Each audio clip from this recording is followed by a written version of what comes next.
Warga Aceh yang terkesan teruk akibat bencana banjir lumpur dan tanah runtuh pada November lalu menghargai bantuan berterusan daripada rakyat Malaysia dan menyifatkannya sebagai satu bentuk sokongan luar biasa.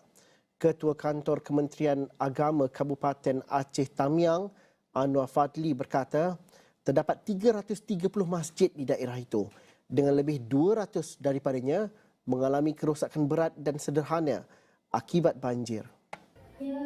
Anwar berkata sebahagian masjid masih dipenuhi lumpur dan belum dapat digunakan sepenuhnya oleh penduduk setempat yang bakal menyambut Ramadan pada bulan hadapan. Alhamdulillah dengan bantuan yang luar biasa ini insya-Allah anak-anak kami bisa mengaji, jamaah-jamaah masjid insya-Allah bisa mengaji, apalagi mau menghadapi bulan puasa yang sudah dekat ini. Sekali lagi terima kasih dan mudah-mudahan terus bisa membantu kami di Aceh Tamiang, termasuk juga membuka beberapa masjid kami yang sampai hari ini luar biasa lumpurnya. Jadi mudah-mudahan dalam 1 pekan, 2 pekan ini Ustaz, ya dari Yayasan Amal Malaysia ini bisa membantu kembali sehingga semua masjid di Aceh Tamiang insya Allah bisa memulai jamaahnya terutama memasuki bulan suci Ramadan. Sekali lagi terima kasih.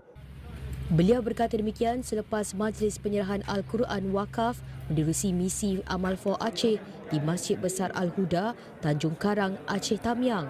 Sebanyak 5,000 mushaf Al-Quran Wakaf daripada Yayasan Amal Malaysia disampaikan kepada masjid-masjid di sekitar Aceh Tamiang antara kawasan yang paling terjejas teruk akibat bencana tersebut. Banjir lumpur yang melanda Aceh, Sumatera dan Sumatera Barat pada November tahun lalu mengorbankan lebih 1,000 nyawa selain menyebabkan lebih 186,000 rumah rosak dan musnah dengan ribuan masjid serta musla turut terkesan.